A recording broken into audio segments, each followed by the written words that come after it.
কৃষ্ণই হচ্ছেন ভগবান।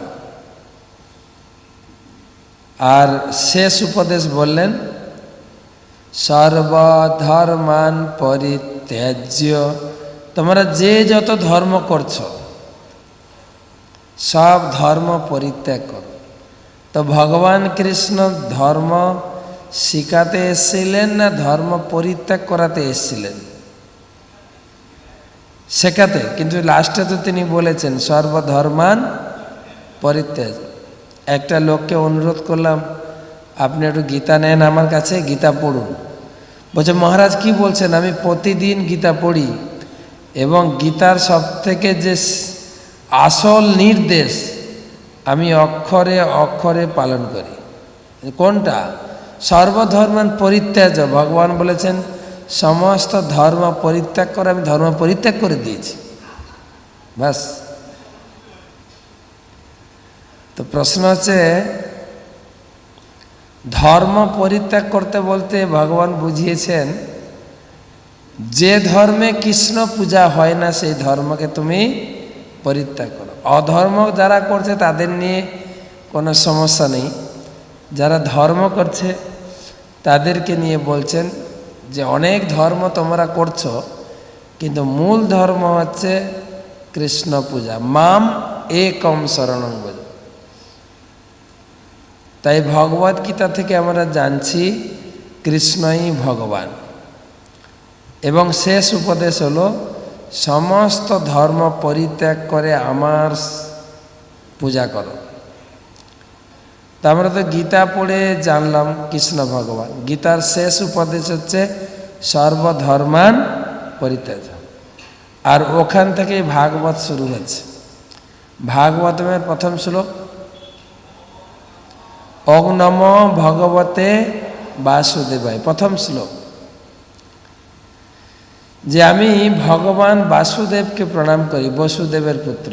যেখানে গীতা শেষ হয়েছে সর্বধর্মান পরিত্যাজ মাম একম, সেখান থেকে ভাগবত শুরু হচ্ছে যে কেবল কৃষ্ণই ভগবান, এটা তুমি স্বীকার করো, বসুদেব পুত্র বাসুদেব, তাহলে তুমি ভাগবতম পড়ো। আর সে বাসুদেবকে জন্মাদস্য যতয়ন্নাথ ইতরত চ আর্থেষু অভিজ্ঞ সরাট তেনে ব্রহ্মা হৃদয় আদি কবয়ে মহ্যন্তি যৎসূরয় তেজ বারি মৃদম যথা বিনিময় তিসর্গমিষা ধামনা সেন নিরস্ত কুহকম সত্যম পরম ধীমহি। জন্ম আদি অশ্ব, সেই বসুদেব পুত্র বাসুদেব হচ্ছেন সৃষ্টি। জন্ম মানে সৃষ্টি, সৃষ্টি পালন ধ্বংসের মূল আদি। তিনি সরাট, তিনি অভিজ্ঞ পুরুষ।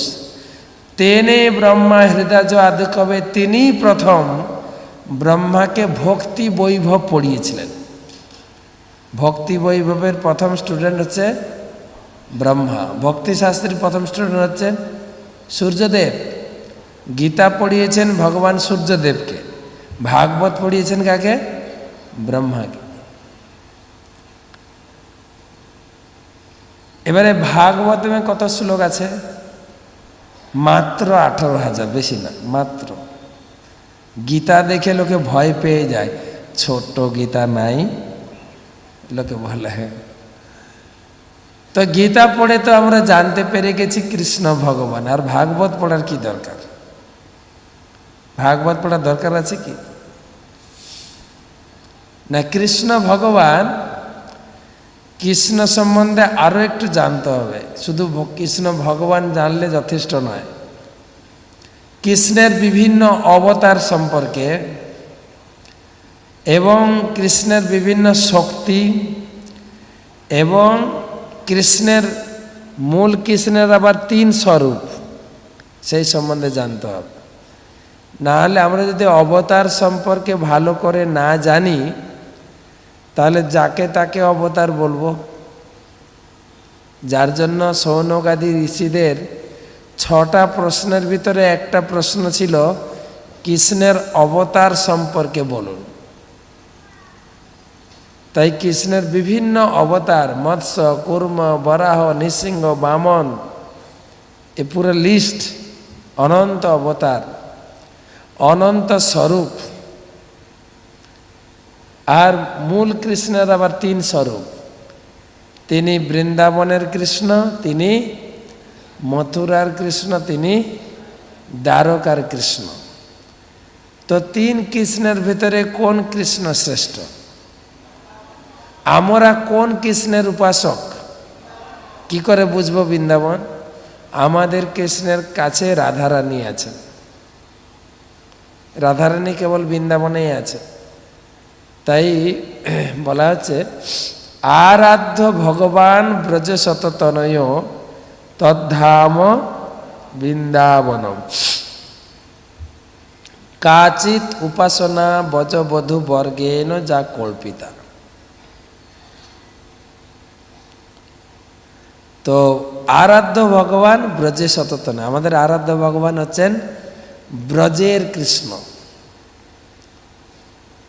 এই ব্রজের কৃষ্ণকে প্রতিষ্ঠা করার জন্য পুরো ভাগবতম, তার অংশ, তার কলা, তার অবতার, প্রথম স্কন্ধ থেকে শুরু করে একদম নবম স্কন্ধ পর্যন্ত ভগবানের কলা অবতারের বর্ণনা। আর দশম স্কন্ধ পুরো কৃষ্ণের স্বরূপ, কৃষ্ণের বর্ণনা। আর একাদশ দ্বাদশ তয়। এবারে ভাগবতমের লাস্ট একদম অন্তিম শ্লোক, নাম সংকীর্তনম যস্য সর্ব পাপ প্রণাশনম প্রণাম দুঃখ শমনম তম নমামি হরিম পরম। ভাগবতমের শেষ শ্লোক হচ্ছে সুত গোস্বামী বলছেন, সৌনকাদি ঋষিগণ আপনাদের 18,000 ভাগবতমের শ্লোক শোনালাম, তার মূল কি জানেন? হরিনাম। নাম সংকীর্তনম যস্য, কেবল হরিনাম করুন। হরে কৃষ্ণ কৃষ্ণ কৃষ্ণ কৃষ্ণ হরে হরে, হরে রাম রাম রাম হরে, হরিনাম। তো গীতা পড়ে জানলাম কৃষ্ণই ভগবান। ভাগবতম পড়ে কি জানছি? কোন কৃষ্ণ শ্রেষ্ঠ? কোন কৃষ্ণ? ব্রজের কৃষ্ণ, বৃন্দাবনের কৃষ্ণ। দ্বারকার কৃষ্ণ পূর্ণ, মথুরার কৃষ্ণ পূর্ণতর, আর বৃন্দাবনের কৃষ্ণ পূর্ণতম, সম্পূর্ণ। এবারে ভাগবত যেখানে শেষ হলো ওখান থেকে চৈতন্য চরিতামৃত চালু। চৈতন্য চরিতামৃতের প্রথম শ্লোক, বন্দে গুরু নিশ ভক্তা নিশ ঈশম অবতারকান তৎপ্রকাশাংশ তৎশক্তি কৃষ্ণ চৈতন্য সঙ্গকম। বলছেন সেই হরিনাম, যেখানে হরিনাম দিয়ে ভাগবতম শেষ হলো, সেই হরিনাম আমি যার কাছে পেয়েছি, আমার শিক্ষাগুরু, আমার দীক্ষাগুরু, আর সেই পঞ্চতত্ত্ব। এইটাই তো নাকি? আমি শিক্ষাগুরুর কাছ থেকে মালা পেয়েছি, দীক্ষাগুরুর কাছ থেকে দীক্ষা পেয়েছি, আর পঞ্চতত্ত্বের আশীর্বাদ। ইনাদেরকে প্রণাম করে আমি চৈতন্য চরিতামৃত লিখতে যাচ্ছি। এই একটা বইয়ের সঙ্গে আরেকটা বইয়ের কি সুন্দর সামঞ্জস্য দিয়ে গেছেন। তাই চৈতন্য চরিতামৃতে কত শ্লোক আছে? মাত্র 1,00,000 পয়ার আছে, বেশি নেই। 1,00,000 পয়ার। কিন্তু তা হলেও চৈতন্য চরিতামৃতটা আমাদের ভাষায় লেখা, বাংলায়। বাংলা ভাষা বলবো না, গৌড় ভাষা, গৌড় ভাষায় লেখা। চৈতন্য মহাপ্রভু, তার পার্শ্বদবৃন্দ, বর্তমান গুরু পরম্পরা সব বাংলাকে ধন্য করেছেন। আর সেই বাংলাতে আমাদের জন্ম, আমাদের গ্রন্থ। তাই চৈতন্য চরিতামৃত, চৈতন্য চরিতামৃতে 1,00,000 পয়ার আছে। তো চৈতন্য চরিতামৃতে আর পড়ার দরকার আছে কি? গীতা পড়ে কি জানলাম? জোরে, কৃষ্ণ ভগবান। ভাগবতম পড়ে কি জানলাম? কোন কৃষ্ণ রসশ্রেষ্ঠ? চৈতন্য চরিতামৃত পড়ে কি জানবো? চৈতন্য চরিতামৃত পড়ে সেই রসশ্রেষ্ঠ ব্রজের কৃষ্ণকে কিভাবে সেবা করা যায়। আরাধ্য ভগবান ব্রজে শততনয় তদ্ধাম বৃন্দাবনম কাচিৎ উপাসনা ব্রজবধূ বর্গেণ যা কল্পিতা। ব্রজবধূরা যেভাবে কৃষ্ণের সেবা করে গেছেন, ব্রজবধূরা কিভাবে কৃষ্ণের সেবা করেছেন? 5টা ভাব: শান্ত, দাস্য, সখ্য, বাৎসল্য আর মাধুর বা মধুর ভাব। আর ব্রজ গোপিকারা ছিলেন মধুর ভাবের ভক্ত। মধুর, মাধুর্য প্রেম, শুদ্ধ নির্মল প্রেম, যার ভিতরে কোনো আত্ম ইন্দ্রিয় প্রীতিবাঞ্ছা বা সসুখ বাসনা ছিল না। আমাদের অনেক কৌতুক পাঠক তারা উদাহরণ দিয়ে থাকেন এটাকে বোঝানোর জন্য। গোপিকারা কিভাবে সেবা করেছিল। আমরা তো অনেকে গোপীভাবে সেবা করছে কিনা জানি না, প্রায় গৃহস্থর বাড়িতে দেখি গোপাল আছেন। গোপাল আমার ছেলের মতো। কার বাড়িতে দেখি ছেলে নেই, হয়তো মেয়ে আছে 1জন কি 2জন কি 3জন। ভাই ফোঁটার দিন ফোন করি, হ্যাঁ ভাই ফোঁটা দিয়েছ? বাচ্চারা উত্তর দেয় কাকে ফোঁটা দিয়েছ? কেন? আমার গোপাল ভাইকে। গোপাল আমার ভাইয়ের মতো, গোপাল আমার ছেলের মতো। কিন্তু গোপালকে ছেলে মতো বা সখার মতো বা বাৎসল্যভাবে সেবা করতে গেলে ট্রেনিং নিতে হবে। তো ভক্তি রসামিত সিন্ধু পড়ে ট্রেনিং নিতে হবে। রাগাত্মিকা ভক্তির ট্রেনিং নিলে রাগানুগা ভক্তি করা যাবে। যেরকম কেবল ডাক্তারি পাস করলে ডাক্তারি হয় না, কিন্তু ইন্টার্নশিপ করতে হবে। ডাক্তারের পিছনে পিছনে 2 বছর ঘুরতে হবে, ছুরি কাঁচি নিয়ে ঘুরতে হবে, দেখতে হবে কিভাবে ডাক্তাররা ইঞ্জেকশন দিচ্ছেন, ডাক্তাররা কিভাবে রোগী দেখছেন, নাড়ি টিপছেন না হাত টিপছেন না কান টিপছেন, দেখতে হবে, তবে ডাক্তার হবে। ঠিক সেই রকম এই চৈতন্য চরিতামৃতে গোপিকারা কিভাবে সেবা করেছিলেন সেই বিখ্যাত গল্প আমরা শুনি না? নারদমুনি মনে অহংকার হয়ে গেছিল। নারদমুনি মনে অহংকার হয়েছে যে আমি হচ্ছি ভগবানের সবথেকে বড় ভক্ত, কেননা আমি অবারিত বার সব জায়গায় আমি যেতে পারি। এই মুহূর্তে সব জায়গায় ঘুরছি, সব দেশে যাচ্ছি, তারপরে স্বর্গলোক, জনলোক, কৈলাস লোক এবং বৈকুণ্ঠ গোলক বৃন্দাবন পর্যন্ত আমার অবারিত দ্বার। তা আমি তাহলে বড় ভক্ত। তখন ভগবান কৃষ্ণ চিন্তা করছেন যে ভক্তের মনে অহংকারটা পতনের কারণ, তো সুতরাং নারদকে একটু অহংকার মুক্ত করতে হবে। তো নারদমুনি পৌঁছে গেছেন গোলক বৃন্দাবনে, দেখছেন ভগবান কৃষ্ণ তিনি বিছানায় শুয়ে আছেন, কেননা ভগবান অসুস্থ, ভগবানের হয়েছে জ্বর। ভগবানের জ্বর হয় নাকি? হ্যাঁ কি না? জ্বর হয় কি না? না। কতজন না বলছেন? না। হ্যাঁ হ্যাঁ হ্যাঁ, কতজন হ্যাঁ? যে কোনো একটা হাত তুললেই হলো। আর কিছু লোক আছে হাতই তুলে নেয়, কেন বাবা ফেসে যাব কি না কি বলে ফেলবো, তাই না? তাই এই পার্টিও না ওই পার্টিও না, নির্দল। আরে ভগবানের জ্বর হয় না? স্নান যাত্রার পরে 15 দিন তো জ্বরেই ছটফট করেন ভগবান জগন্নাথ। আর আমরা বিশ্বাস করি না বলে আমাদের ভগবান জ্বর হয়ে কোয়ারেন্টাইনে থাকেন না, কোয়ারেন্টাইন একদম 14 দিন, তো ভগবান শিখিয়ে দিয়ে গেছেন, আমি প্রতিদিন 14 দিন কোয়ারেন্টাইনে থাকি, তোমরা কমপক্ষে 2 বছর কোয়ারেন্টাইনটা অভ্যাস করো।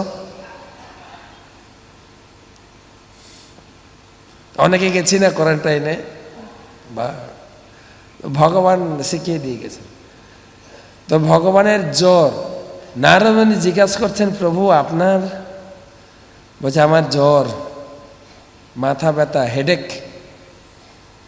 আমাদের একটা দুটো বাচ্চা হয়ে গেলে হেডেক না, বাবা স্কুলগুলোতে যে ফি কোথা থেকে দেব গো, আর না আর না, আর বাচ্চা না, আর না। ভগবানের সন্তান কত ছিলেন? ভগবানের 16,108 × 11 × 10, বিশাল পরিসংখ্যা। তো ভগবানের হেডেক হয়েছে, হেডেক। তখন ভগবান বলছেন আমার হেডেক। নারদ মুনি বলছেন, প্রভু তাহলে কি সেবা করতে পারি? বলে ওষুধ নিয়ে আসো, মাথা যন্ত্রণার ওষুধ নিয়ে আসো। বলছে প্রভু আপনি রোগী, আপনি ডাক্তার, আপনি বলুন আপনার মাথা ব্যথা কিসে ভালো হবে? ভগবান বলছেন কাগজ দাও, আমি লিখছি। তো লিখেছেন, খাচ খাচ খাচ খাচ করে লিখেছেন। ভক্তের চরণধুলি যদি নিয়ে আসতে পারো, সেই ভক্তের চরণধুলি আমি মাথায় লাগালে আমার জ্বর ব্যথা ভালো হয়ে যাবে। নারদ মুনি প্রেসক্রিপশনটা নিয়ে পড়ে দেখছেন, প্রভু এই মেডিসিন তো বাজারে নাই, কার এমন সাহস যে এই মেডিসিন আপনার কপালে দেবে? বলছে নারদ, তুমি নাই মেডিসিন নাই বাজারে মন্তব্য না করে একবার চেষ্টা করো, বাজারে যাও। বলছে প্রভু আমাকে বেকার খাটাচ্ছেন, বাজারে কে দেবে তার চরণধুলি? বলছে প্লিজ নারদ তুমি যাও মার্কেটে। তো নারদ মুনি গেছেন। নারদ মুনি আকাশে উঠতে উঠতে নারায়ণ নারায়ণ নারায়ণ করতে করতে তিনি নেমেছেন।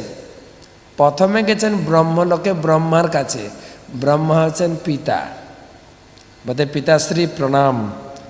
বলছে ও বৎস নারদ, কুশল তো? বলছে হ্যাঁ। বলো তোমার কি সমাচার?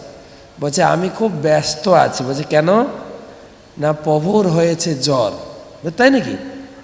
প্রভুর জ্বর, তো আমার জন্য কিছু সেবা? বলছে এই জন্য তো আমি আপনার কাছে এসেছি। কি সেবা? না আপনি ভগবানের পরম ভক্ত, আপনার একটু চরণ ধুলি দেন, ভগবান চেয়েছেন। চেয়েছেন শুধু না, দেখুন প্রেসক্রিপশনে লেখা আছে, দেখেন আমি বলছি লেখা আছে দেখেন, কারণ যদি বিশ্বাস না করে। আর শুনেই ব্রহ্মার চোখ বড় বড় হয়ে গেছে, রাগ এসে, কি বলছো নারদ? তোমার মাথা ঠিক আছে তো? ভগবানের মাথা না হয় যন্ত্রণা, আমার তো মানে তোমার মাথাটাই খারাপ হয়েছে। তোমার সাহস তো কম না, এই কথা বলতে তোমার মুখ আটকে গেল না? আর যতই রেগে যাচ্ছেন ব্রহ্মা, নারদ ততটাই হাসছেন। কেন হাসছেন বলেন তো? বললাম না মার্কেটে মেডিসিন নাই, আমি আগে থেকে জানতাম এটা কোথাও পাওয়া যাবে না। আর ব্রহ্মা যেই রেগে গেছেন খুব, নারদ ওখান থেকে পালিয়ে গেছে। তো তারপরে গেছেন কৈলাসে। কৈলাসে গিয়েই নেমেছেন। কৈলাসে শিব, মহাদেব শিব নারদ ভাই ভাই, দুজনের খুব মিল। হ্যাঁ, প্রতিদিন সন্ধ্যা আরতিতে সন্ধ্যা আরতি করতে আসেন না মায়াপুরে? আসেন না? ভক্তিবিনোদ ঠাকুর লিখেছেন না, ভকতি বিনোদ দেখে কি যেন গোরার সম্পদ। কি সম্পদ? গৌরাঙ্গ মহাপ্রভু রত্ন সিংহাসনে বসে আছেন, দক্ষিণে নিতাই চাঁদ, বামে গদাধর, নিকটে অদ্বৈত। তারপরে কি? তো এখানে পঞ্চরত্ন বসে আছেন রত্ন সিংহাসনে, আরতি করছেন কে? ব্রহ্মা সমস্ত দেবতাদের নিয়ে আরতি করছেন। তাহলে গৌরাঙ্গ মহাপ্রভু আরতি করার জন্য সমস্ত দেবতা প্রতিদিন এই নবদ্বীপ মায়াপুরে আসেন। প্রতিদিন ব্রহ্মা আসেন। আর ড্যান্স করার জন্য কে আসেন? এখানে স্টেজ বানানো হয়েছে, ওই স্টেজ পার্মানেন্ট আছে। ড্যান্স করার জন্য কে আসেন? শিব শুক নারদ প্রেমে গদ গদ, আছে না? শিব ঠাকুর যার সামনে নাচেন, তো শিব নারদ প্রতিদিন একসঙ্গে আসেন, নাচানাচি করেন। তো নারদকে দেখে শিব ঠাকুর কি জিজ্ঞাসা করেন বলুন তো? গীতায় ভগবান বলেছেন, আমার যে ভক্ত তার লক্ষণ কি? মত চিত্তা মত গত প্রাণা বোধয়ন্ত পরস্পরম। যখনই একজন ভক্ত আরেকজন ভক্তের সঙ্গে দেখা হবে, কি বলবে? কৃষ্ণ কথা। একটু কৃষ্ণ কথা বলুন না। একজন ব্যবসাদার একজন ব্যবসাদারের সঙ্গে দেখা হলে কি আলোচনা হবে? ব্যবসার কথা। যা মার্কেট এখন ভালো নাই, দোলে লোক নেই, দেখছো না, বেচা কেনা নাই। একজন রিস্কাওয়ালার সঙ্গে দেখা হলে কি বলবে? রিস্কারির কথা বলবে।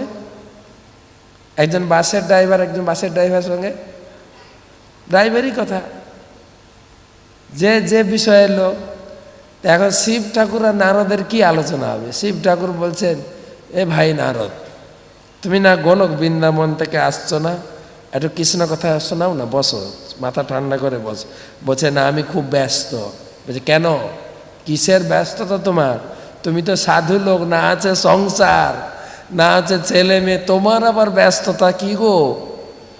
হ্যাঁ, বলছে, না আমার সংসার নেই, ঠিক আছে, কিন্তু আমাদের প্রভু এখন নার্সিংহোমে পড়ে আছে। বলছে, কেন? না মাথা যন্ত্রণা, আমি খুব ব্যস্ত, ঔষধ খুঁজে বেড়াচ্ছি। বলছে, আমার জন্য কি সেবা? শুনেছি, আমার জন্য কি সেবা? বলছে, সেবার জন্য তো আমি এসেছি। বলছে, কি সেবা? না আপনি হচ্ছেন ভগবানের খুব প্রেমী ভক্ত। ভগবান বলেছেন, যে তার প্রেমী, যে তাকে প্রেম করে তার চরণ ধুলি যেন দেয় আমাকে। সেই চরণ ধুলি আমি যদি কপালে লাগাতে পারি, অয়েনমেন্ট মলমের মতো কাজ করে, পেন বামের মতো কাজ করবে। পেন বাম, হ্যাঁ, মাথা ঠান্ডা হয়ে যাবে। আর শিব এমনি হট মেজাজি, বুঝলেন? তিনি হচ্ছেন আশুতোষ, অল্পে সন্তুষ্ট হতে পারেন, অল্পে আবার গরম হতেও পারেন। ত্রিশূল তুলেছেন, কি বললে তুমি বলার সাহস হয় না, তোমাকে এক্ষুনি শেষ করে দেবো। আর নারদ মুনি দৌড়াতে দৌড়াতে পালিয়ে গেছে। নারদ মুনি হাসতে হাসতে দৌড়াচ্ছেন। বললাম না এই মেডিসিন মার্কেটে নাই। তো দৌড়াতে দৌড়াতে পৌঁছে গেছেন স্বর্গলোকে, ওখানেও পাননি। ঘুরে ঘুরে চলে এসে নারদ মুনি পৌঁছে, নারদ মুনি তো চুপচাপ হাঁটেন না, হাতে নারায়ণ নারায়ণ নারায়ণ করে পৌঁছেছেন। বলছে, নারদ ঔষধ নিয়ে এসছো, মেডিসিন নিয়ে এসছো? বলছে, মশাই কি যে বলেন, আমি আগে থেকে বলেছি না এই মেডিসিন বাজারে নাই। বলছে, তুমি কোথায় গেছো? বলে, কোথায় গেছো মানে? আমি বোম্বের মার্কেট, চেন্নাই মার্কেট আর ব্যাঙ্গালোর মার্কেট ঘুরেছি। আর কোনো মার্কেটে যাওয়ার দরকার আছে বলুন? বলছে, হ্যাঁ, কিছু ঔষধ বড় বড় বাজারে পাওয়া যায় না, গ্রামের ছোট্ট দোকানে পাওয়া যায়। পাওয়া যায় না অনেক দোকান, বড় বড় মার্কেটে তো প্রচুর সেল। তুমি যাও না, গ্রামে যাও। এবারে মার্কেট ছেড়ে এবারে গ্রামে যাও। বলছে, প্রভু বেকার খাটাচ্ছেন আমাকে। আমি বললাম না, যে কথা আপনি বলেছেন সেটা কোথাও পাওয়া যাবে না। বলছে, একবার চেষ্টা তো করো, বৃন্দাবনের গ্রামে যাও। বলছে, প্রভু আর খাটান না প্লিজ, যাও বলছি, যা বলছি শোনো, বৃন্দাবনে যাও। এই ঘড়িটা মোবাইলটা। তো তখন নারদ মুনি চলছেন বৃন্দাবনের দিকে। কোথায় যাচ্ছেন এখন? বৃন্দাবনে। এবারে বৃন্দাবনে ওনার বিমান নামছে। একটা ডান হাত তুলুন তো, ডান হাত, ডান হাত, ডান হাত, না এরকম করবে, নারায়ণ, না জোরে, নারায়ণ নারায়ণ নারায়ণ। যেই বিমান নেমেছে ব্রজবাসীরা সব ছুটে এসেছেন, ব্রজবাসীরা সব ছুটে এসে বুঝে আজকে মুনি শ্রেষ্ঠ নারদ মুনি এখানে আমাদের এখানে হাজির। নারদ মুনিকে আসনে বসিয়েছেন, বসিয়ে পদধৌত করেছেন, পূজা করেছেন। এবার হাত জোড় করে বলছেন, প্রভু আমাদের জীবনটা একদম তব কথামৃতম তপ্ত জীবনম কবি বিড়িতম কলমসাপহম। বলছে আমাদের জীবন কৃষ্ণ শূন্য জীবনে আমাদের কি দাম। এই তপ্ত জীবনকে দুটো কৃষ্ণ কথা শুনিয়ে শীতল করুন প্রভু। বলছে দূর তোমার কৃষ্ণ কথা, তোমাদের কৃষ্ণ এখন কোথায় আছে জানো? কোথায় আছে কৃষ্ণ? কৃষ্ণ কোথায়? না আইসিইউতে। তো আমাদের কৃষ্ণ এখন কেন, কি হয়েছে? কৃষ্ণের মাথা যন্ত্রণা। আর কৃষ্ণের মাথা যন্ত্রণা শুনে গোপীদেরও মাথা ঘুরতে শুরু করেছে। বলছে তাহলে আমাদের জন্য কি সেবা? বলে সেবার জন্য তো এসছি। প্রভু বলেছেন তাকে যে ভালোবাসে, তাকে যে প্রেম করে, তার চরণ ধুলি যদি আমি মাথায় লাগাতে পারি তাহলে আমার মাথা যন্ত্রণা ভালো হয়ে যাবে। তাই আমি এসছি তোমাদের চরণ ধুলি সংগ্রহ করার জন্য। তাই নাকি? আচ্ছা। তখন 2-4 জন গোপী উঠেছেন, এই পাটা ঝাড়ো, পা ঝাড়ো। তো গোপীরা পা ঝাড়ছেন, পায়ে যত ধুলি আছে সবাই ঝাড়াঝাড়ি শুরু করেছেন। নারদ মুনি হক্কা বক্কা হয়ে তাকিয়ে আছে। হ্যাঁ, এই ঔষধ এখানে ছিল? তখন নারদ মুনি বলছেন, এ গোপীরা, এই গ্রামের মেয়েরা, কি হলো, এ কি করছো তোমরা? বলছে আপনি চাইলেন তো, আমাদের পায়ের ধুলি তো আপনি চাইলেন। আপনি বললেন এই ধুলি যদি ভগবান মস্তকে ধারণ করেন ভগবানের জ্বর বেদনা ভালো হবে। বলছে হ্যাঁ সেটা আমি বলেছি, কিন্তু তোমাদের কি সাহস তোমাদের পায়ের ধুলি ভগবানের মাথায় চড়াবে? বলে আপনি তো বললেন, আমরা বলি নাই তো, আপনিই বললেন চরণ ধুলি দেওয়ার জন্য। তোমাদের কি গতি হবে জানো? কি বলে কি গতি হবে? নরকে যাবে তোমরা, নরকে। তখন নারদ মুনি বলছেন তোমরা নরকে যাও। তখন গোপীরা বলছেন সেটা ঠিক আছে, নরকে আমাদের যেতে হবে, কিন্তু ভগবানের মাথা যন্ত্রণা মাথা ব্যথা ভালো হবে কি না? বলছে তা হবে। তো ভগবানের মাথা ব্যথা ভালো হলে আমরা নরকে যেতেও রাজি আছে। ভগবানের সুখের জন্য আমরা সব কিছু করতে উৎসর্গ করছি। ভগবানের সুখই হচ্ছে আমাদের সুখ, ভগবানের দুঃখই হচ্ছে আমাদের দুঃখ। এই যে সমস্ত কিছু উৎসর্গ, সেই শিক্ষা দেওয়ার জন্য শ্রী চৈতন্য মহাপ্রভু এসেছিলেন। কি ভাব নিয়ে? গোপীদের ভাব নিয়ে। তাই পদকর্তা লিখেছেন, যদি গৌর না হইত তবে কি হইত, কেমনে ধরিতাম দে, রাধার মহিমা প্রেম রস সীমা। সীমা জান? সীমা এটা হচ্ছে বাংলাদেশের সীমা না, এটা হচ্ছে ভারতের সীমা। প্রেম যে কত দূর পর্যন্ত করা যেতে পারে কাউকে, সেই প্রেমের সীমা রাধারানী দেখিয়েছেন। সেই রাধারানীর প্রেমের সীমা জগতে জানানোর জন্য গৌরাঙ্গ মহাপ্রভু এসেছেন। রাধার মহিমা প্রেম রস সীমা জগতে জানাতো কে। তাই ভক্তিটা যে কত দূর পর্যন্ত রসতত্ত্ব এবং প্রেম সীমানা, সেইটা জানানোর জন্য চৈতন্য মহাপ্রভু এসেছেন। তো এই অধ্যায়ে সেই কথাই বর্ণনা করা হবে। তো অধ্যায়টা অনেক বড়, হয়তো 2 দিন লাগবে শেষ করতে। তাই চৈতন্য চরিতামৃত গীতা পড়ব কিসের জন্য? গীতা পড়ে কি জানবো? কৃষ্ণ ভগবান। ভাগবতম পড়ে কি জানবো?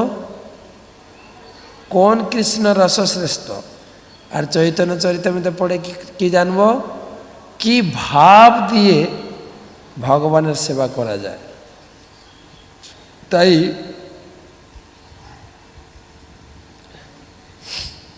এখানে চৈতন্য গ্রন্থকার তিনি বলছেন,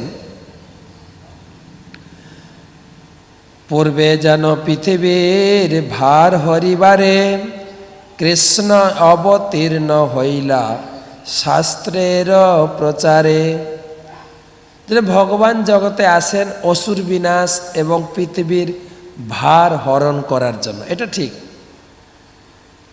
কিন্তু কৃষ্ণের যেই হয় অবতার কাল, ভার হরণ কাল তাতে হইল মিশাল। চৈতন্য মহাপ্রভু এসছেন, সেই ভার হরণও করতে এসছেন কৃষ্ণলীলা, আর কৃষ্ণ তিনি তার লীলা করার জন্য এসছেন। পূর্ণ ভগবান অবতরে যেই কালে, আর সব অবতার তাতে আসি মিলে। যখন ভগবান কৃষ্ণ পূর্ণ কৃষ্ণ যখন আসেন, তার সঙ্গে যত আগে অবতার এসছেন সব অবতার সেই কৃষ্ণের শরীরে মিলে যান। কে কে নাম দিয়েছেন?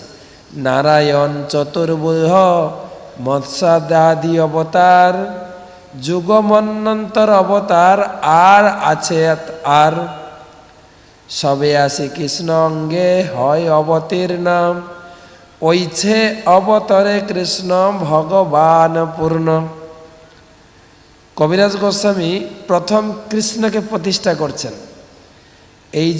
এই দাপর যুগের শেষে যে কৃষ্ণ এসেছিলেন, সেই কৃষ্ণ তিনি রামের সমান না, মৎস্য কুর্মাদির সমান নয়। তিনি হচ্ছেন পূর্ণ ভগবান, পূর্ণ ভগবান। আপনার ভাগবতম পড়বেন, ভাগবতমের প্রথম স্কন্ধ 3য় অধ্যায় অবতারের লিস্ট দিয়েছেন।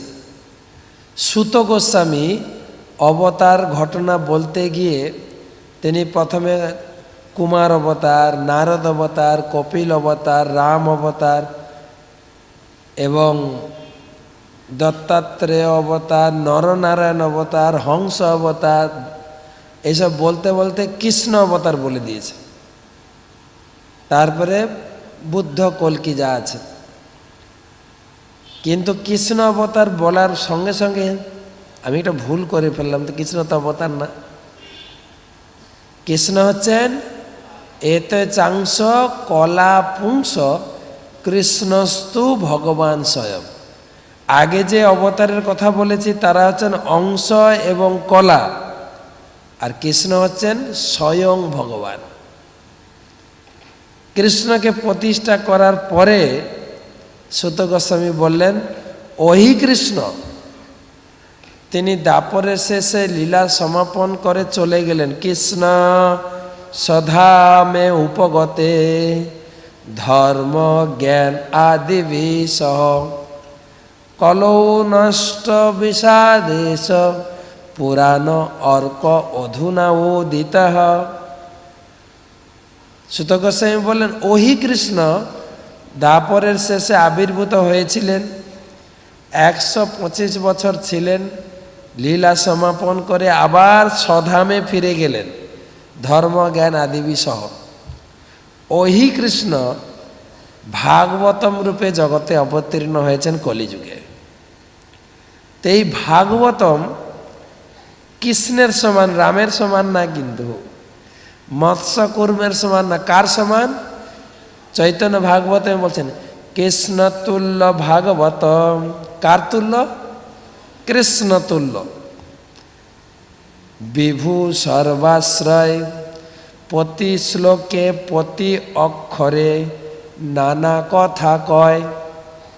প্রত্যেকটা শ্লোক এবং প্রত্যেকটা শ্লোকাংশ কত কথা রয়েছে, কত রসে ভরা রয়েছে। রস একদম ভাগবতম হচ্ছে রসে ভরা। রস বড়া না, রস বড়া মায়েরা বাড়িতে বানায়, রস বড়া। এই রস বড়াও না রসমালাই, রস বড়া বললে ভুল হবে। ভাগবতম কি রসমালাই। আমি অনেক জায়গায় উদাহরণ দিয়েছি যে ভাগবতমের শ্লোকে ব্যাসদেব লিখে গেলেন, নিগম কল্পতরু গলিতং ফলম সুখমুখদামৃতম দ্রব সংযুতম পিবত ভাগবতম রসমালয়ম। রসমালয়ম রসমালম রসমালাই, এটা রসগোল্লাও না। যদিও আমাদের দেশে কলকাতায় একটা রসগোল্লা বিখ্যাত, কেসি দাসের রসগোল্লা, স্পঞ্জের মতো হেভি টেস্টি, কালারও সেরকম, আর মুখে দিলে একদম গলেই যায়, স্পঞ্জের মতো নরম। তো তথাপি আমরা রসগোল্লা কীরকম খাই বলেন তো, যত ভালো হোক। আগে তো ছিল আমরা বিকালে বা দুপুরে একটু টিফিন হিসাবে মিষ্টি দই খেতাম, আর এখন আমাদের খাওয়ার লিমিট হয়ে গেছে, তো 3 বারই খাওয়া। হ্যাঁ, আবার রসগোল্লা কখন পাওয়া যায় বলেন তো, যেদিন ফিস্ট হয়। নর্মাল দিনে রসগোল্লা দেয় না। একটা লোক ফিস্ট দেবে তো সব দেবে, পকোড়া থেকে শুরু করে ছানা সবজি থেকে আমাদের পায়েস, চাটনি, তারপরে চাউমিন, ম্যাকারনি সব একসঙ্গে আসবে। খাওয়া দাওয়ার পরে যখন পেট ভরে যায় তখন আসে রসগোল্লা, আর ছাড়াও যায় না। তখন ভক্তরা বলে, দাদা একটু চিপে দেন, রস ছেড়ে গোল্লাটা দেন। আর উনি যা রস ছাড়লো, এবারে যে খাবে সে আবার তারপরে খায়। রস ছেড়ে কি খায়? গোল্লা। কিন্তু রসমালাই দিলে কি ছাড়বেন, কি খাবেন? রসমালাই দিলে চেটে খাও না। ভাগবতম হচ্ছে রসমালাই, রসমালয়ম, রসে ভরা ভাগবত, এই বাত রাস। তো কৃষ্ণলীলা, কেবল কৃষ্ণলীলা। আর এইখানেও তাই, চৈতন্য মহাপ্রভুকে প্রতিষ্ঠা করার আগে কৃষ্ণই যে ভগবান সেটা প্রতিষ্ঠা করছে। যদি কৃষ্ণ, পূর্ণ কৃষ্ণ ভগবান সেটা উপলব্ধি হয়, তাহলে চৈতন্য উপলব্ধি হবে। কেন? ব্রজেন্দ্র নন্দন যেই, তারপরে শচী সুত হইল সে, যেই সেই একই ব্যক্তি। তো এরকম বলা হয়নি তো যে চৈতন্য মহাপ্রভু কৃষ্ণের অবতার, না, যেই সেই। বলরাম হইল নিতাই, বলরাম নিতাই হয়েছেন, এমন নয় যে বলরাম অবতার নিয়ে এসছেন, নিতাই না, হয়েছেন একই ব্যক্তি। কিন্তু সেই জন্য আগে কৃষ্ণকে প্রতিষ্ঠা করছেন, যে যখন কৃষ্ণ এই জগতে আবির্ভূত হন তখন কৃষ্ণের সঙ্গে সমস্ত অবতার তার সঙ্গে এই জগতে আসেন। অতএব বিষ্ণু তখন কৃষ্ণের শরীরে, বিষ্ণু দ্বারে করে কৃষ্ণ অসুর সংহারে। কৃষ্ণ অসুর বধ করেন না। কে অসুর বধ করেন? বিষ্ণু। এখানে লিখেছেন কবিরাজ গোস্বামী। কেননা আমাদের শ্রদ্ধেয় শ্রীমৎ ভক্তি পুরুষোত্তম স্বামী মহারাজ বলেন, যখন রাম অবতারে ভগবান রামচন্দ্র সীতাকে নিয়ে বনবাস ভ্রমণ করছিলেন, 14 বছর বনবাস হয়েছিল না, বিভিন্ন প্রকার সেই বনে ঘুরেছেন, চিত্রকূট পর্বতে ঘুরেছেন। তো বনে ঘুরতে ঘুরতে এক জায়গায় দেখছেন হাড়ের পাহাড়। তো মা সীতে জিজ্ঞাসা করছেন, প্রভু এটা কি? তখন ভগবান রামচন্দ্র বলছেন, এই অসুররা আসে না, প্রতিকল্পে অসুররা আসেন জগতে উৎপাত করতে, জগতে ঝামেলা করতে, সেই অসুরদের আমি বধ করেছি, এত অসুর বধ করেছি। তার পাড় কার হাড় এগুলো? অসুরের হাড়। তখন মা সীতা, সে তো সবার জননী, অসুর আর সুর, ভক্ত অভক্ত, পশু পাখি কীট পতঙ্গ সবার মা সীতে। তখন বলছেন, মায়ের হৃদয়টা হৃদয় মানে একদম করুণায় ভরে গেছে। বলছে, না, এরকম তুমি আর বধ করবে না, তুমি আমাকে কথা দাও, এরপরে অবতার এলে তুমি কাউকে বধ করবে না। তখন বলছে, বধ করবে না, তুমি আমাকে কথা দাও, তুমি এর পরের অবতারে হলে তুমি অস্ত্র ধারণ করবে না, একদম হাতে অস্ত্র উঠাবে না। বলছে ঠিক আছে। প্রায় দেখা যায় না, স্ত্রীর কথা একটু হ্যাঁ বলতে হয় না, না সবসময় না বলা যায় না। ভগবান বলছেন ঠিক আছে। তো ভগবান কৃষ্ণলীলায় অস্ত্র ধারণ করেননি, কিন্তু মেরেছেন কিনা? হ্যাঁ, কিভাবে মেরেছেন? প্রথম মারলেন পুতনাকে, পুতনাকে মেরেছেন না, একদম চুমু দিয়ে মেরে দিস। এই আমাদের দেখে না সমাজে ইয়াং মেয়েরা ইয়াং ছেলেদেরকে চুমু দিয়ে মেরে দেয়। তো ভগবান কৃষ্ণ চুমু দিয়ে পুতনাকে মেরে দিয়েছে, বা ইংরেজি যদি বলেন কিস দিয়ে মেরে দিয়ে। তারপরে কালিয়কে পা দিয়ে দাবিয়ে দিয়েছে, পা দিয়ে না, কেশির মুখে হাত ঢুকিয়ে দিলেন। আর এদিকে কংসের চুলের মুঠি ধরে ঘুরিয়েছেন পাহাড়। তো মেরেছেন, তাই না কৃষ্ণ? তো এখানে বলছেন কৃষ্ণ মারেননি, কে মেরেছেন? এখানে বলছে অতএব বিষ্ণু তখন কৃষ্ণের শরীরে বিষ্ণু দ্বারে করে কৃষ্ণ অসুর সংহারে। কে মেরেছেন? বিষ্ণু। কৃষ্ণের শরীরে যে বিষ্ণু আছেন সে বধ করেছে। কি তথাপি রাধারানী বললেন আমাকে কথা দিয়েছিলে যে তুমি অস্ত্র ধারণ করবে না, কিন্তু মেরেছে তো, অস্ত্র ধারণ না করলে মেরেছে তো, এবারে কথা দাও এর পরের অবতারে তুমি কাউকে মারে। সেই অবতার আছেন চৈতন্য মহাপ্রভু। কাউকে মারেননি, একজনকে মারতে গিয়েছিলেন প্রথমে নাটকের শুরুতে একজনকে মারতে গিয়েছিলেন, কোথায় সুদর্শন, আমি এখনই বধ করে দেব এই জগাই মাধাইকে। নিত্যানন্দ প্রভু পা জড়িয়ে ধরে বলছেন প্রভু এই মারপিট হাঙ্গামাটা কলির অবতারে নেই, আমাদের এই লীলাতে আমাদের লিস্টে নেই মারপিটটা। ভগবান আসেন এই জগতে তিনটে কাজ করার জন্য, পরিত্রাণায় সাধুনাম বিনাশায় দুষ্কৃতাম ধর্ম সংস্থাপন, অসুর বিনাশ, ভক্তদের রক্ষা আর ধর্ম প্রতিষ্ঠা। কিন্তু আমাদের এই কলিযুগের অবতারে দুটো কাজ আছে, 3 নম্বর কাজটা নেই। আমরা ভক্তকে রক্ষা করব, ধর্মকে প্রতিষ্ঠা করব, অসুর বিনাশটা আমাদের লিস্টে নেই, এই অবতারে তো করা যাবে। তার মানে কলিযুগে অসুর নাই, তাই তো? কলিযুগে অসুর নাই না। শাস্ত্রের বর্ণনা অনুযায়ী সত্যযুগে অসুররা একটা লোকে বাস করতেন, অসুর লোক আর দেবলোক দুটো আলাদা থাকত। কখনো কখনো অসুররা এসে দেবলোককে দখল করতেন। তারপরে এলো ত্রেতা যুগ, অসুররা আরো কাছাকাছি চলে আসে, অসুররা বাস করত শ্রীলঙ্কায় আর দেবতারা এই ভারতে বাস করত। তারপরে দাপর যুগ, আরো কাছাকাছি, একই পরিবারে কৌরবরা অসুর, পাণ্ডবরা ভক্ত। তারপরে কলিযুগে একই শরীরে আমরাই অসুর, আমরাই ভক্ত।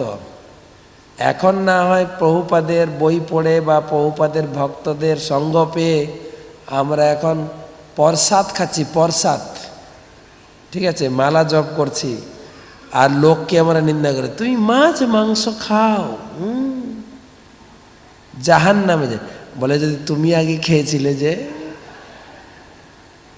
আমরাই অসুর।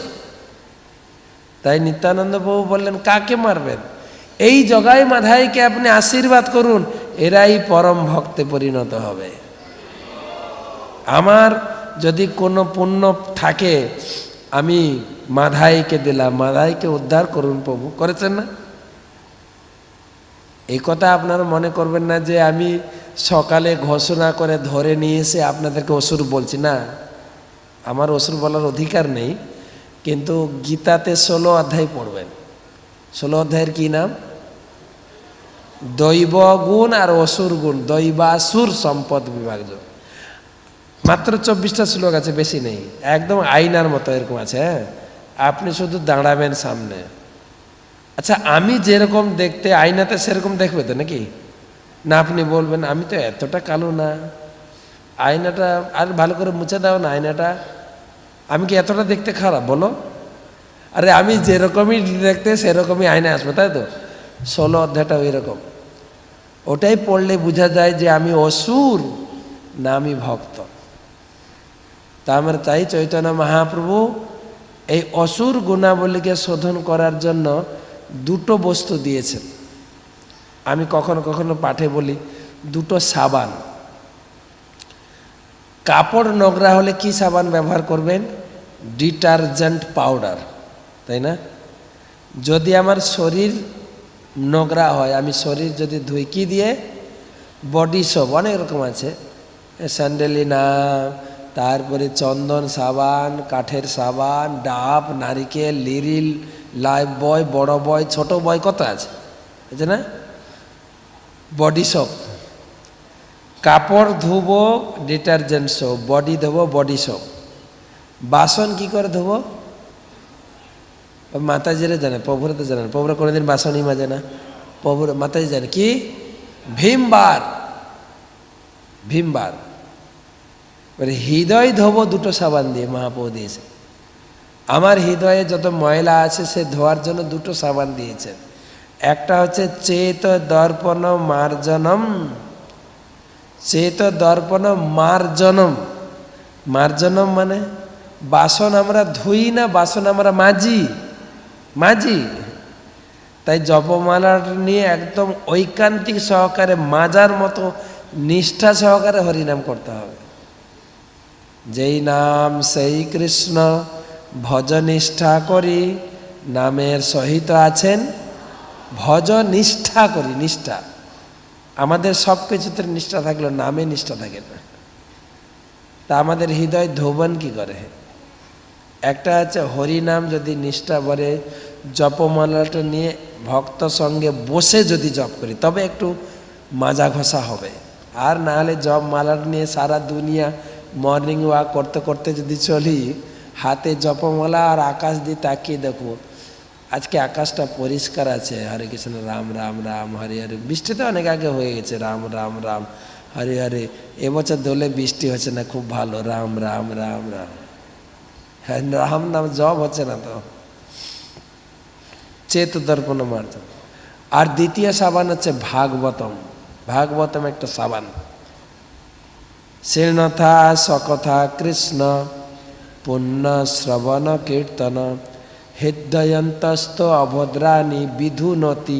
বিধুনতি মানে ধুয়ে যাবে, বিধৌত হবে, বিধৌত। সুহিত শতাম, তখন হৃদয়টা সুহিত, একদম শতাম, একদম আয়নার মতো চকচক করবে, যেখানে ভগবানকে তুমি দেখতে পাবে। তো সেই জন্য বলছেন যে বিষ্ণুই তিনি অসুর বধ করেন, কৃষ্ণ নয়। আনুষঙ্গ কর্ম এই অসুর মারণ, যে লাগি অবতার কহিস মূল কারণ। বলে এতক্ষণ এই অসুর টসুর মারার কথা বললাম না, এগুলো কৃষ্ণের অরিজিনাল কাজ নয়। এগুলো বিষ্ণু বা কৃষ্ণের অন্যান্য অবতার কৃষ্ণের শরীরে থেকে এগুলো করান। তো কৃষ্ণ কিসের জন্য এসেছিলেন? এখন চৈতন্য আসা হবে পরে, এখন চলছে কৃষ্ণ। কৃষ্ণ কিসের জন্য এসেছেন? প্রেম রস নির্যাস করিতে আস্বাদন, রাগ মার্গ ভক্তি লোকে করিতে প্রচারণ। প্রেম, ভক্তের সঙ্গে ভগবানের যে প্রেম, ভক্ত কি প্রেম দিয়ে ভগবানকে ভালোবাসে। ভক্ত আর ভগবানের ভিতরে প্রেম রস আস্বাদন করার জন্য একটা নিজে আস্বাদন করবেন, করেছেন না বৃন্দাবনে? সখাদের সঙ্গে সখ্য রস, গোপীদের সঙ্গে মাধুর্য রস, মা বাবা কাকি জেঠি যারা ছিল তাদের সঙ্গে বাৎসল্য রস আস্বাদন করেছেন একদম পূর্ণ পরিমাণে। সখ্য রসে তিনি তো খেলাধুলা করে 11.5 বছর কাটিয়েছেন, একদম আনন্দপূর্ণ ভগবান। আমরা দামোদর লীলাতে গাই, নমামি সরম সচিত আনন্দ রূপম, আনন্দময় রূপ ভগবান। কৃষ্ণের কোনো ছবি দেখবেন না যে গালে হাত দিয়ে বসিয়ে না, তো এমনকি ছোটবেলার যত ছবি দেখেন বিভিন্ন পোজে ছবিগুলো আছে, কোথাও বাঁশি নিয়ে দাঁড়িয়ে বিভিন্ন পোজ, আর লোকে ওই ফটোগুলো কেনে, ফটোগুলোর নাম দেওয়া আছে পেট গোপাল, লাড্ডু গোপাল, এক একটা পোজ আছে না এক একটা। তো ভগবান আনন্দময় পুরুষ। আর বাচ্চা বা শিশু বা শিশুবেলাটা আনন্দেই কাটে।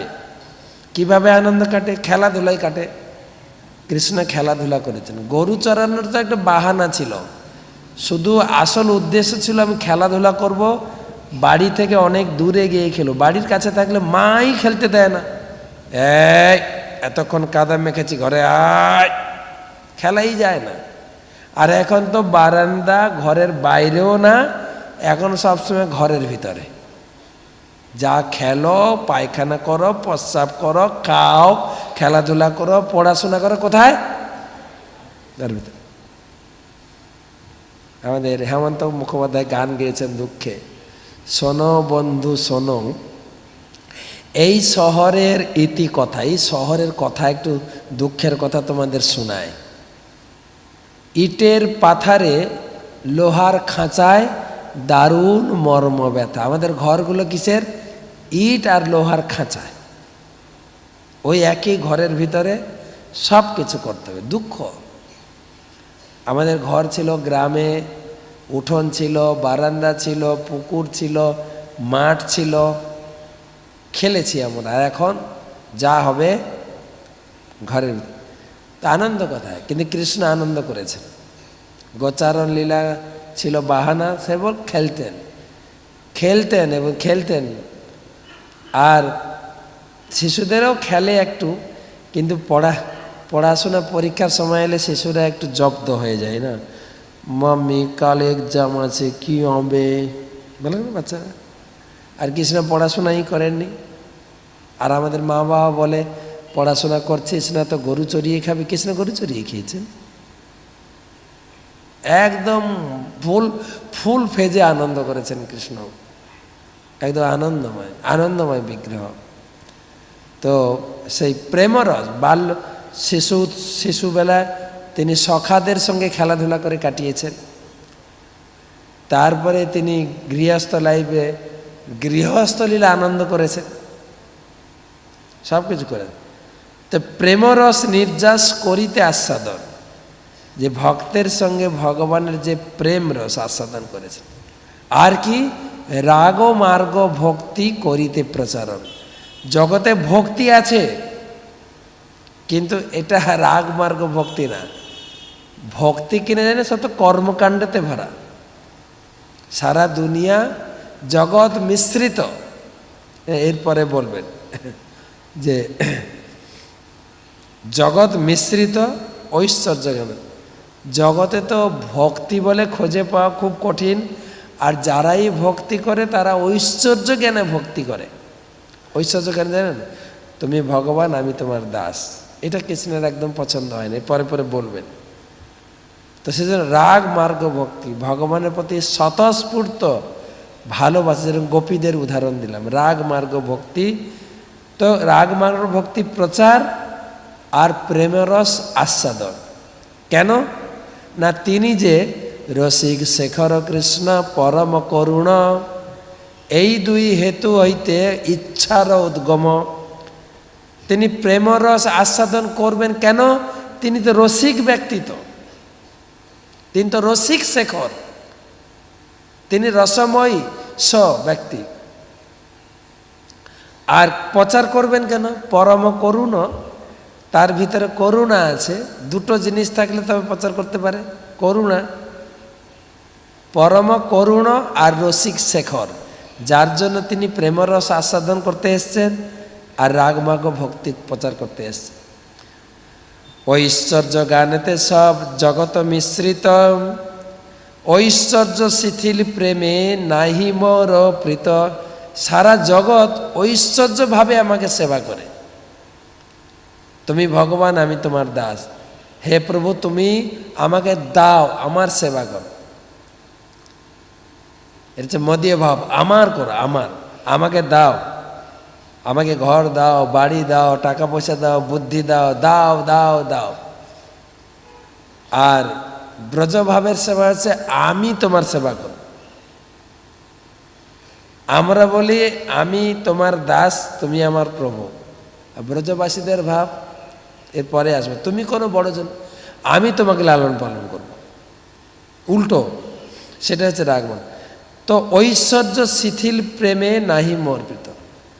ঐশ্বর্যের দ্বারা এই প্রেম রসটা যখন শিথিল হয়ে যায়, আমার মন খুশি হয় না। যেরকম মা যশোদা, তিনি ভাবতেন এটা আমার ছেলে, আমি তাকে শাসন করব। শাসন করেছেন না? করেছেন কি না? জগন্নাথ দাস বাবুজির নাম শুনেছেন? জগন্নাথ দাস বাবুজি পরিক্রমা করে এলেন নবদ্বীপে, যার ভজন কুটির, উনি বৃন্দাবনে বসে ভজন করছিলেন। হঠাৎ মাথায় উঠল, এই বৃন্দাবনে আমি থাকবো না। বৃন্দাবনে কোনো বিচার নেই, বিচার নেই। কি বিচার নেই? এই দেখো, এই মা যশোদা, কানাই না হয় একটু বদমাশি করেছে, মাখন চুরি করে খেয়েছে, মাখনের বাসন কোসন ভেঙে দিয়েছে, তা বলে এত রাগ মায়ের? হ্যাঁ, তাকে বেঁধে রেখেছে, তাকে পিটিয়েছে, এর কোনো বিচার হলো? আরে সে ভগবান, বিচার হলো? এখানে থাকবো না, এখানে কোনো বিচার নেই, চলো। আমার নবদ্বীপটা খুব ভালো। দেখো নিমাই কত উৎপাত করেছে, সচিমা একটুও শাসন করেননি। আমি নবদ্বীপে গিয়ে ভজন করব। ওখান থেকে চলে এলেন নবদ্বীপে। আর আমরা সেই নবদ্বীপের লোক তো। মা সচি খুব ভালো, যত উৎপাত করেছেন নিমাই, মা সচি খুব সহ্য করেছে। তো সেটা ঐশ্বর্য, যেরকম আপনার ভগবান কৃষ্ণ একটা জায়গায় আছে বৃন্দাবনে, মাটি খেয়েছেন, মাটি। কৃষ্ণ মাটি খেয়েছেন, সব সখারা এসে মায়ের কাছে অভিযোগ, যশোদা মাইয়া, যশোদা মাইয়া, জানো কানাই মাটি খেয়েছে। আর কোনো মা যদি শোনে তার বাচ্চা মাটি খেয়েছে, মায়ের মন কেমন হবে? হায় হায় হায়, তোর শরীর খারাপ করবে, জল নিয়ে এসে মুখ ধোয়াবে, তাই না? এবং আঙুল ঢোকাবে, বমি কর, বমি কর, ফেল মাটি। তো মা যশোদা বলছেন, কানাই তুমি মাটি খেয়েছ? মুখ খুলছে না, আমি মাটি খাইনি। বলছে বলরামও বলছে তুমি মাটি খেয়েছো, তোমার দাউ ভাই বলছে তুমি মাটি খেয়েছো, মুখ খুলছে না। আর বাচ্চারা যখন মুখ খোলে না, মায়েরা কি করেন বলেন? যেন ওষুধ নিয়ে এসে ওকে খাওয়াবো, বাচ্চারা জোর করেও মুখ বন্ধ করেন। মায়েরা কি করেন জানেন? এতে ক্যাপাসিটি, এই আঙুলটাকে সেট করেন বাচ্চার এখানে, হ্যাঁ এখানে সেট করে, আর বাম হাতে থাকে ওষুধ, চাপ দিলে মুখটা খুলে যাবে। মা যশোদা চাপ দিয়ে মুখ খুলেছে কানাই, আর যেই মুখ খুলেছে, মুখের ভিতরে কি দেখছেন? সারা ব্রহ্মাণ্ড মুখের ভিতরে, সারা ব্রহ্মাণ্ড দেখছেন। আবার কানাই যে মুখ হাঁ করে আছে, মা যশোদা মুখ কোলে নিয়ে কানাইয়ের মুখের ভিতরে মাটি আছে কিনা দেখছেন, ওটাও দেখছেন। আর মা একদম চোখ বড় করে হক্কা বকা, কি দেখছি? তাহলে প্রেম থেকে এসে গেল ঐশ্বর্য। তাহলে আমার ছেলে স্বয়ং ভগবান, তাহলে আমি এত শাসন করছি যে? তো ঐশ্বর্য এসে গেলে প্রেমটা শিথিল হয়ে যায়। সেই জন্য আমার একটা মন ভালো না। সঙ্গে সঙ্গে মা ভুলিয়ে দিলেন, ভগবান কানাই মাকে ভুলিয়ে দিলেন, সব মাথা থেকে উড়ে গেল সঙ্গে সঙ্গে। আবার সেই কোলে জড়িয়ে ধরলেন। তো ঐশ্বর্য শিথিল প্রেম। এখনও যেহেতু কানাই ওখানে মাটি খেয়েছিলেন, এখনও ভক্তরা ওখানে দর্শন করতে গেলে মাটি প্রসাদ খায়। আর ওখানে সন্দেশ পাওয়া যায় না, মাটি প্রসাদ, ছোট ছোট পেড়ার আকারে মাটি প্রসাদ বিক্রি হয়। আমরা খাই, নিয়ে আসি কেন জানেন? আপনি সন্দেশ কিনবেন, পাপড়ি কিনবেন বৃন্দাবন থেকে, কদিন থাকবে? এ মাটি প্রসাদ আপনার সব সময় থেকে যাবে, ওটা সুবিধা মাটি প্রসাদ। আর মাটিটা সন্দেশের মতো, ওইখানকার মাটি একদম সন্দেশের মতো টেস্ট, দেখতেও সেরকম মাটি। তো ঐশ্বর্যটা আমার সন্তোষজনক নয়। আমার এই ঈশ্বর মানে আপনাকে হীন, তার প্রেমে বশ আমি না হই অধীন। কে যদি মনে করে তুমি ভগবান আমি দাস, এইভাবে পুজোতে আমার অতটা প্রীত হয় না। আমাকে তো যে ভজে ভজে যেইভাবে, তারে সে সেভাবে ভজি এ মোর স্বভাবে। যে যথা মাং প্রপদ্যন্তে স্থাংথতৈব্য ভজামহম, মম বর্তানুবর্তন্তে মনুষা পার্থ সর্বস। আমাকে যে যেভাবে ভজে আমি তাকে সেভাবে দিন। কিন্তু তাহলে কোন ভজনটা শ্রেষ্ঠ? তখন বলছেন মোর পুত্র মোর সখা মোর প্রাণপতি, এইভাবে যেই মরে করে শুদ্ধ ভক্তি। আপনাকে বড় মানে আমারে সমহীন, সেইভাবে হই আমি তাহার অধীন। মোর পুত্র, কেউ যদি বলা করে আরে তুমি আবার কি ভগবান, তুমি আমার ছেলে। যখন যখন জগন্নাথ মিশ্র নিমাইকে একটু শাসন করছিলেন, তখন এক ভক্ত এসে বলছে আরে নিমাইকে জানেন? কে? স্বয়ং ভগবান। তিনি হচ্ছেন ব্রহ্মাণ্ডের অধিপতি, ব্রহ্মাণ্ড যার রোমকূপ থেকে বেরোয় সেই হচ্ছে এই নিমাই। ওই তা হলেও আমার ছেলে, কিন্তু আমার ছেলে, ওকে মানুষ করতে হবে।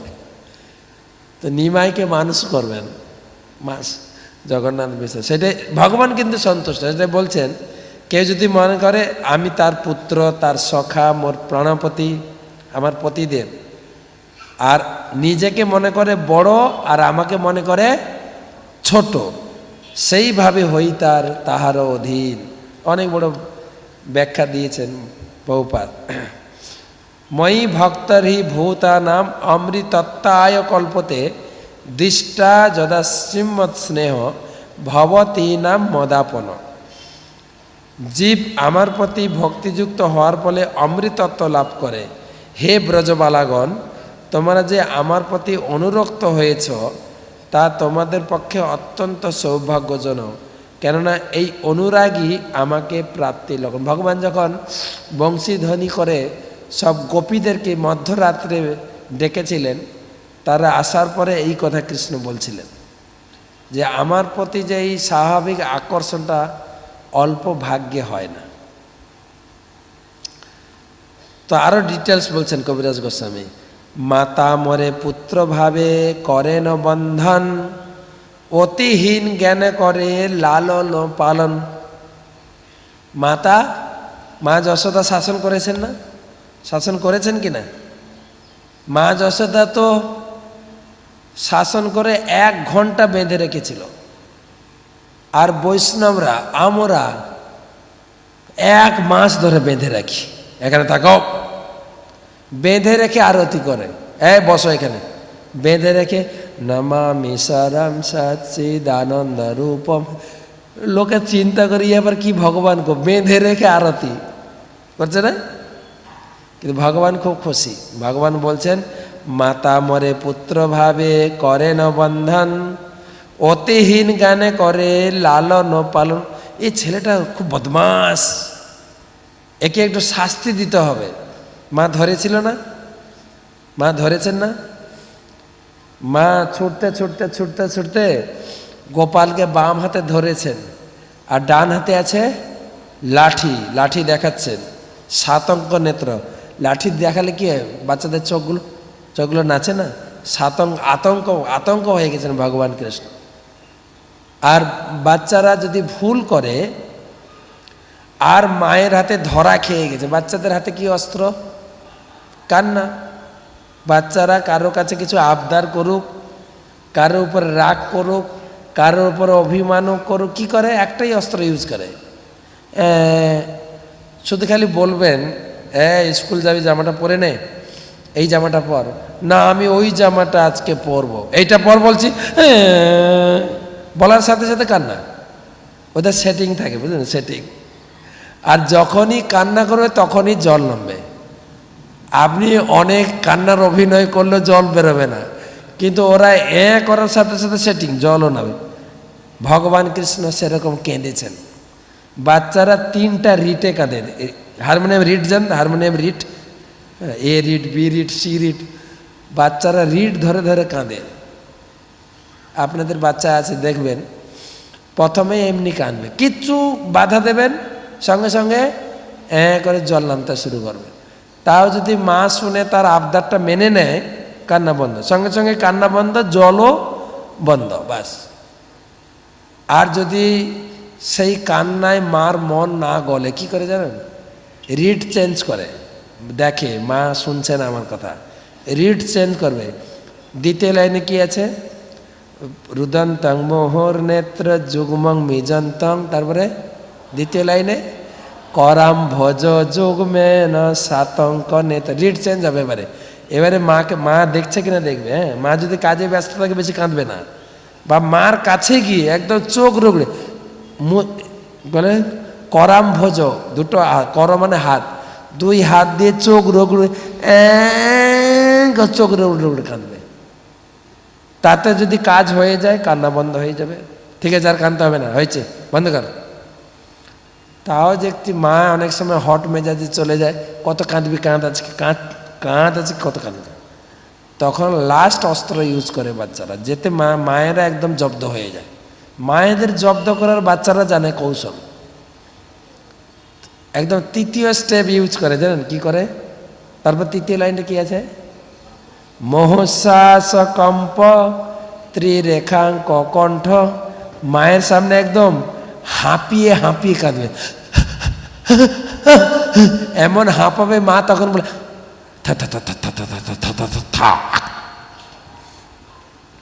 বাচ্চা বুঝে নেবে যে কাজ হয়ে গেছে।